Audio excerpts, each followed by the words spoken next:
Shalom, selamat pagi Bapak Ibu sekalian yang dikasihi Tuhan. Salam sejahtera dan salam sehat bagi kita sekalian. Bapak Ibu sekalian, senang sekali bisa menjumpai Bapak Ibu di pagi hari ini di dalam program Renungan Pagi. Dan pada pagi hari ini saya mengajak Bapak Ibu sekalian merenungkan sebagian dari firman Tuhan yang diambil dari Mazmur pasal yang ke-73. Judul renungan kita pada pagi hari ini adalah Tindakan Iman sebagai sebuah warisan. Tindakan iman sebagai sebuah warisan. Bapak Ibu sekalian, jika kita membicarakan masalah warisan terhadap anak-anak kita kelak, mungkin seringkali yang ada di dalam benak kita adalah warisan berbentuk aset atau barang-barang berharga. Tapi di dalam Tuhan, saya yakin dan percaya kita semua sepakat bahwa warisan terbesar bagi keturunan kita, anak-anak kita, bahkan cucu kita kelak adalah warisan iman.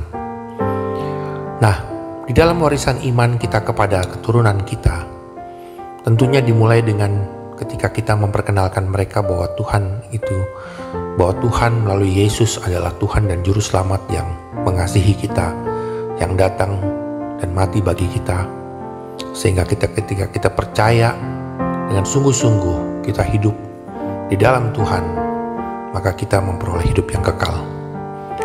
Tetapi Bapak Ibu sekalian, di dalam kehidupan kita sehari-hari, tentunya kita mengalami sebagaimana manusia pada umumnya, kita juga mengalami pergumulan dan masa-masa baik itu senang maupun susah. Nah, Mazmur 73 pasal yang ke-73 bagi saya pribadi adalah sebuah mazmur yang cukup menarik. Karena di dalam mazmur ini kita bisa melihat bahwa terjadi pergolakan batin di dalam diri pemazmur, yang kita bisa lihat di dalam mulai dengan ayat yang ketiga. Saya bacakan Mazmur 73 ayat yang ketiga. Di situ disampaikan, sebab aku cemburu kepada pembual-pembual kalau aku melihat kemujuran orang-orang fasik. Jadi ada sebuah kecemburuan dari pemazmur. Kenapa kok orang fasik itu sepertinya hidup secara mujur? Nah, Bapak Ibu sekalian, kalau kita teruskan pembacaan kita, maka pemazmur ini sepertinya terasa begitu gelisah melihat fakta seperti ini. Dan di ayat yang ke-13 kalau kita baca kembali, dikatakan di situ, sia-sia sama sekali aku mempertahankan hati yang bersih dan membasuh tanganku tanda tak bersalah. Namun sepanjang hari aku kena tulah dan kena hukum setiap pagi. Ada hal yang tidak dimengerti oleh pemazmur. Kenapa kok sepertinya orang yang berbuat fasik itu selalu mujur di dalam hidupnya, namun pemazmur yang berusaha menjaga kebersihan, dikatakan di sini kebersihan hatinya, justru seolah-olah kena tulah. Ya, dan dikatakan di ayat 14, seolah-olah kena hukum setiap pagi. Tetapi hal yang menarik yang kita bisa baca adalah di dalam ayat yang ke-15. Dan inilah yang menjadi perenungan utama kita pada pagi hari ini. Di sini bisa katakan, seandainya aku berkata, aku mau berkata-kata seperti itu, seperti yang disampaikan di dalam ayat 13 dan 14 tadi, maka sesungguhnya aku telah berkhianat kepada angkatan anak-anakmu. Bapak Ibu, keluhan-keluhan kita terhadap hal-hal seperti ini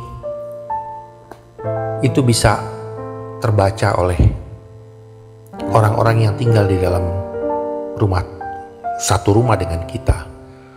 Khususnya misalnya adalah anak-anak kita, atau bahkan bagi kita yang sudah memiliki cucu.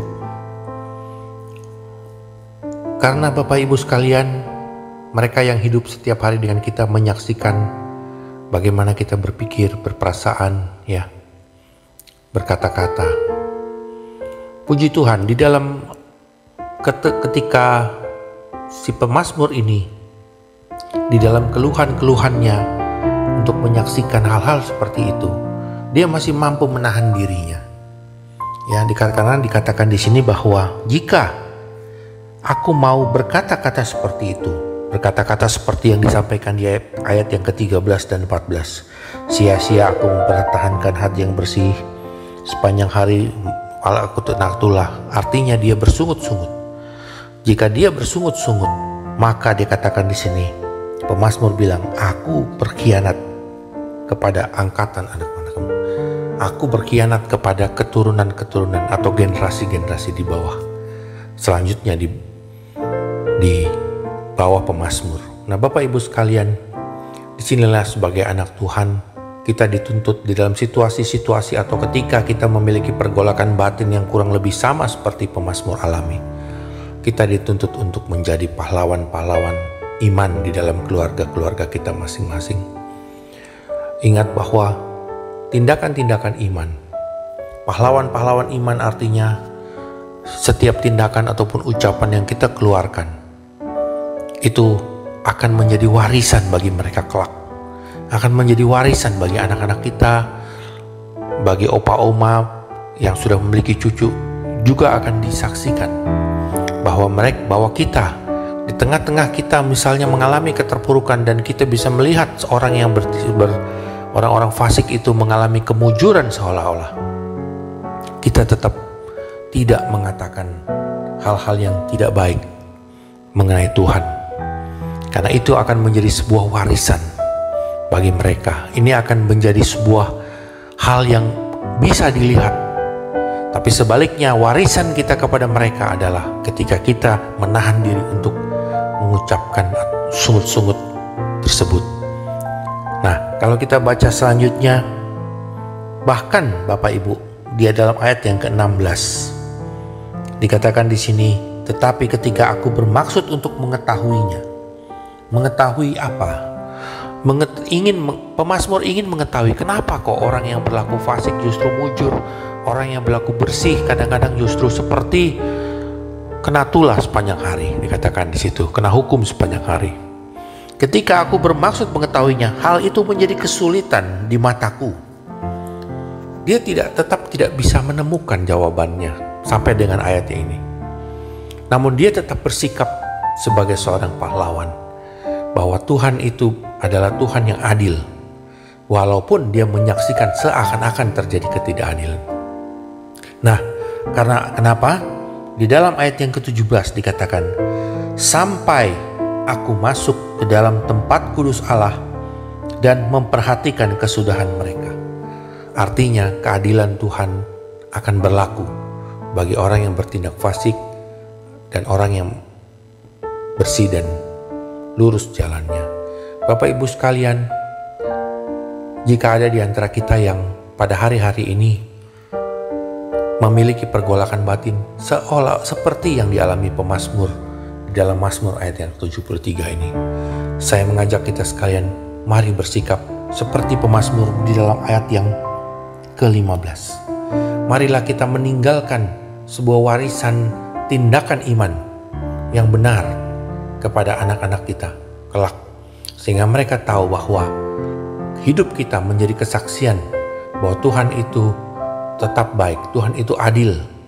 Di saat tertentu kita mungkin melihat kemujuran orang-orang fasik, tetapi ada hal yang kita akan lihat kelak bahwa di akhir perjalanan akan ada pengadilan yang berlaku bagi semua orang, di mana Tuhan akan menetapkan keadilannya. Dengan demikian anak-anak kita bisa mencontoh, atau sebaliknya kita bisa mewariskan suatu tim, bukan saja iman dalam hal pengetahuan, bukan saja iman dalam hal nalar bahwa Yesus adalah Tuhan, tapi melalui tindakan-tindakan iman di dalam kehidupan kita sehari-hari, kita bisa meninggalkan hal-hal baik di dalam kehidupan mereka.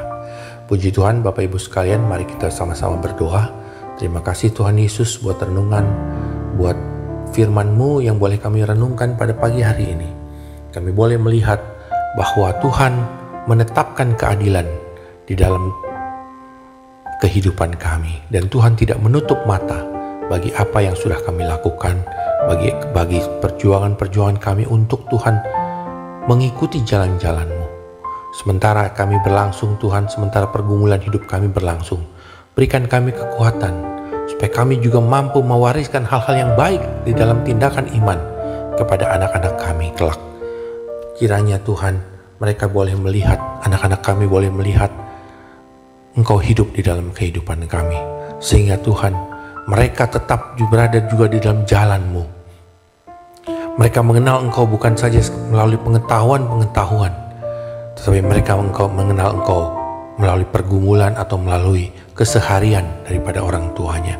Terima kasih Tuhan, kiranya Roh Kudus menguatkan kami di dalam pergumulan hidup kami sehari-hari untuk senantiasa menjadi pahlawan-pahlawan iman di dalam keluarga kami masing-masing. Di dalam nama Tuhan Yesus kami sudah berdoa dan mengucap syukur. Haleluya. Amin. Terima kasih Bapak Ibu sekalian. Selamat beraktivitas. Tuhan Yesus memberkati.